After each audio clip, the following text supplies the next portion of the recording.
7. Assalamualaikum warahmatullahi wabarakatuh. Saya Iqbal dengan NIM 2020310037. Baiklah, di sini saya akan mempresentasikan hasil laporan wawancara saya, yaitu untuk memenuhi tugas pendidikan kewarganegaraan atau Project Citizen. Yang pertama, seberapa penting pendidikan kewarganegaraan bagi lulusan sarjana? Menurut Bapak Spanur Bandri, STMT, sangat penting dikarenakan kita adalah sebuah negara yang besar. Jadi sebagai warga negara yang baik, kita harus memahami pendidikan kewarganegaraan dengan menerapkan nasionalisme, sikap patriotisme, dan cinta tanah air. Sedangkan menurut Bapak Nasrullah, SE, MSA, CFRA, sangat penting karena apabila kita tidak memahami dari sekarang, maka di masa yang akan datang, kita tidak akan mengerti bagaimana akan berbuat dan cara berperilaku untuk kedepannya. Pendidikan kewarganegaraan juga sudah kita pelajari dari SD.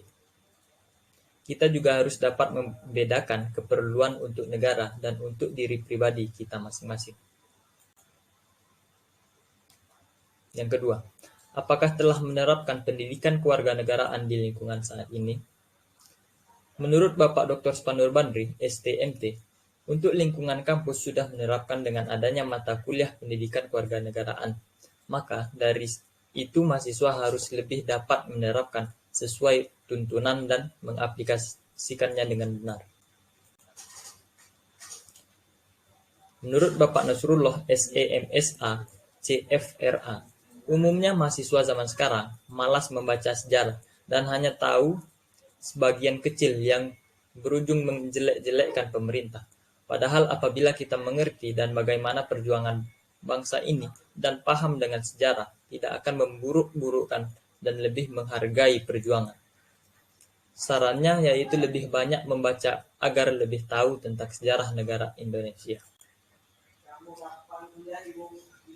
Yang ketiga, bagaimana mahasiswa sekarang dan apa saran Bapak untuk mahasiswa sekarang? Menurut Bapak Dr. Spanur Bandri, STMT, mahasiswa harus tahu dengan sejarah dan keadaan sekarang, jangan sampai terlena dengan hal-hal baru yang negatif seperti pengaruh dari luar maupun gadget.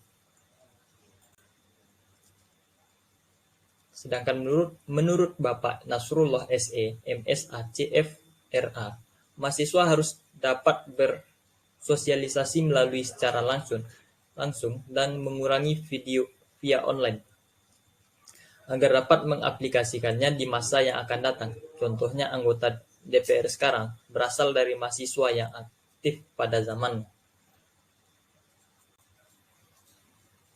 Itu yang terakhir. Apa tantangan bagi mahasiswa pada penerapan pendidikan kewarganegaraan saat ini? Menurut Bapak Dr. Spanur Bandri, STMT, mahasiswa zaman sekarang banyak yang tidak bisa mengaspirasikan pendapat karena adanya aturan dan harus dapat mencerna setiap aturan-aturan yang ada. Agar adanya globalisasi dan sebagai mahasiswa harus dapat mengerjakan kewajibannya sebagai mahasiswa. Sedangkan menurut Bapak Nasrullah SE, MSA, CFRA, mengaktualisasi diri agar dapat menunjukkan siapa diri kita dan mengurangi berkomunikasi dengan gadget atau via online. Sekian presentasi saya akhiri. Wassalamualaikum warahmatullahi wabarakatuh.